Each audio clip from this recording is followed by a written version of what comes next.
जय श्री राधे कृष्णा दोस्तों, स्वागत है आपका भक्ति सागर ब्लॉग्स में।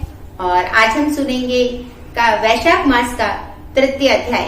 इससे पहले हमने 2 अध्याय सुने जिसमें हमने जल, छतरी, खड़ग और पंखे की श्रेष्ठता बताई। और इस तीसरे अध्याय में हम आपको बताएंगे सैया, चटाई, कंबल दान और विश्राम गृह निर्माण की श्रेष्ठता का महात्मा है। तो चलिए शुरू करते हैं। शुरू करने से पहले यदि आप हमारे चैनल पर पहली बार आए हैं तो चैनल को सब्सक्राइब करके बेल आइकन का बटन जरूर दबाएं।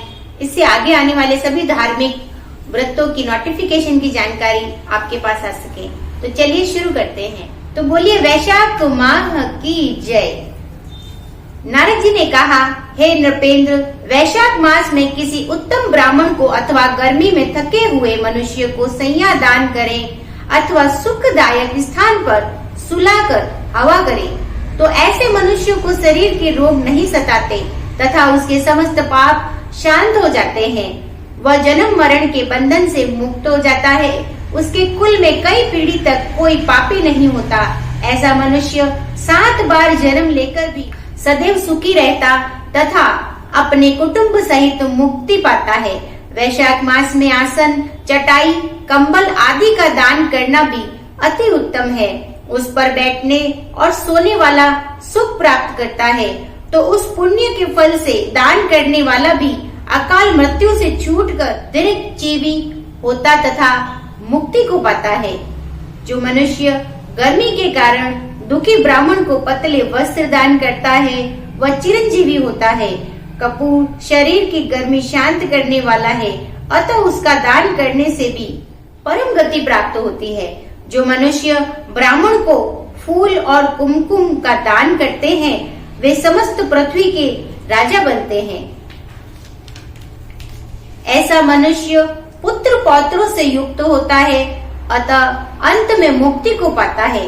चंदन तथा हल्दी का दान त्वचा के दुख दूर करता है। गोरोचन, कस्तूरी, खस, चंपा आदि दान करने वाले मनुष्य की देवता भी सराहना करते हैं और वह त्रिविध तापों से छूटकर मुक्ति पाता है। केतकी और मलिका का दान करने वाला व्यक्ति विष्णु की आज्ञा से वैकुंठ लोक को प्राप्त करता है। नारियल, सुपारी तथा अन्य सुगंधित पदार्थ दान करने वाला मनुष्य 7 जन्मों तक ब्राह्मण कुल में उत्पन्न होकर ज्ञानी बनता है। जो मनुष्य विश्राम गृह बनवाकर दान करता है उसका पुण्य का फल अकथनीय है। जो मनुष्य यात्रियों के विश्राम के लिए मार्ग में बाग लगवाकर कुएं खुदवाता है और तालाब, झोपड़ी आदि बनवाता है वह अत्यंत धर्मात्मा है और उनकी संतानें भी उसी के समान धर्मात्मा होती है। नागवल्ली, कपूर और अगर सहित तांबुल का दान करने से यश, धैर्य और धन की प्राप्ति होती है। जो व्यक्ति शीतल पदार्थों से जैसे नींबू का रस, मट्ठा, दही की लस्सी आदि ब्राह्मणों को दान करता है वह धनी और विद्वान होता है।